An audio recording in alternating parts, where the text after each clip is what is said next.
So we're back and we're talking wellness with Tanya Paquette, who brings deep experience and vitally important Indigenous lenses to our conversations. And she's doing that so well.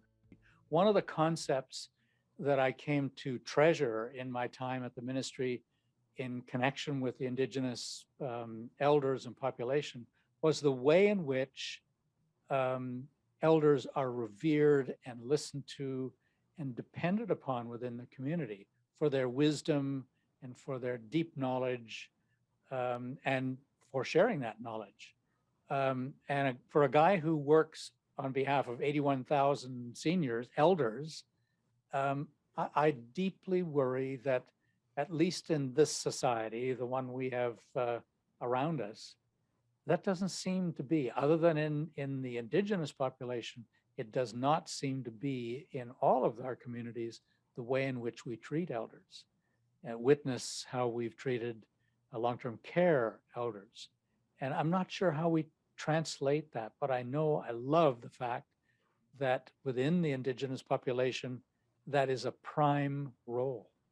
Elder can be defined in a couple of different ways. Definitely, I think that it's quite common in Indigenous populations it's fairly consistent to, again, make sure we're taking care of our elders because they're taking care of us. I would share with you, my understanding is that there are traditional elders who carry gifts and have ceremonies, and they choose those that they want to teach and to carry on those traditions.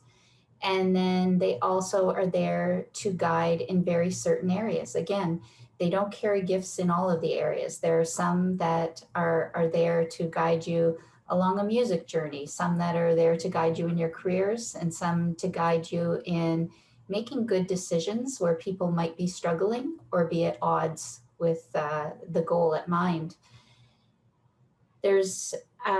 It's something interesting, Jim, you hit on, is why don't we see that in all cultures? I don't know, but I do wonder if it's because, up until the late 60s and particularly even into the 70s and early 80s, our First Nations were torn apart and they were torn away from their elders. Yeah. And they didn't have the children to look after and to pass along the language and to pass along the traditions. And to be able to honor those generations that have survived through those times, it means that now more than ever, we need to treasure each other and not dismiss that opportunity.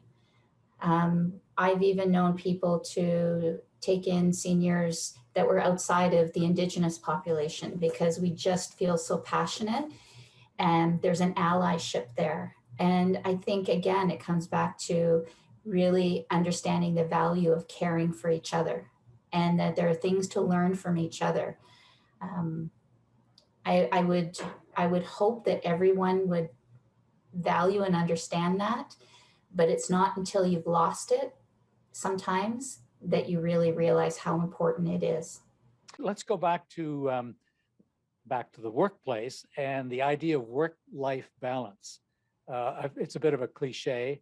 And honestly, when I used to present with the ministry, I used to talk about the work-life imbalance. But the First Nations mental health wellness continuum framework explains a balance from a bit of a wider perspective, and that wellness is a balance of the mental, physical, spiritual, and emotional parts of a person or a being. Can you talk a little bit about that? How, do you have some suggestions how we could apply this to the perspective in our lives and strive for greater balance amidst the day-to-day, I'll call it busyness? Yeah, and sometimes we need to check ourselves if that busyness is really important or someone else's importance. And it's striving. I like that you said that, Jim. It's striving, which is not the same as needing to achieve it every day. We need to be kind to ourselves. I mean, one of the things that I learned quite early on during these times is to give myself a break, that every day I'm not going to meet my goal, but reach for the moon and at least you'll fall somewhere amongst the stars. Okay. And I think I've seen cumulative fatigue in people, particularly these last couple of months, after a year. But when we look at that continuum, and a lot of the people listening in today on the conversation might be familiar with the medicine wheel and the 4 quadrants and the physical, emotional, spiritual, and mental.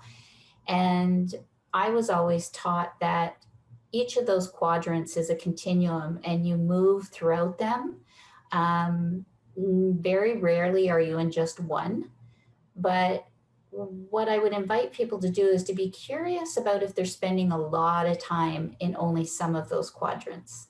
Because what will happen is in the other quadrants, they'll start manifesting symptoms, loss of sleep, maybe a change in appetite, fatigue. There may even be more important symptoms to look at. And that's an opportunity to invite ourselves to think about the areas we're investing in. And if we say, well, I can't physically invest in my health because, I'm in lockdown and I can't get out of the house. Are there other ways you can encourage yourself to have movement? Can you reach out to someone that has a little more experience who may have gone through a very difficult time throughout history, and can they offer you any guidance or suggestions? Do you need someone to go with so that you can feel more secure? A lot of people don't, if they're in cities, they don't want to be out on the streets isolated. But you can do safe distancing walking. You can make a plan and talk to someone on headphones. But it's important that we practice, and it is practice daily, how we are treating ourselves in those 4 quadrants and how much attention we're paying to how they're feeling. I think paying attention and being curious is different than resolving. I think we're going to have a lot of impact coming out of this for months and years to come. But it is important to at least start acknowledging how you're feeling in those areas and considering if you're doing whatever is within your basket to support your own health and your own wellness. I'm wondering if you have any insights to share with us about self-compassion.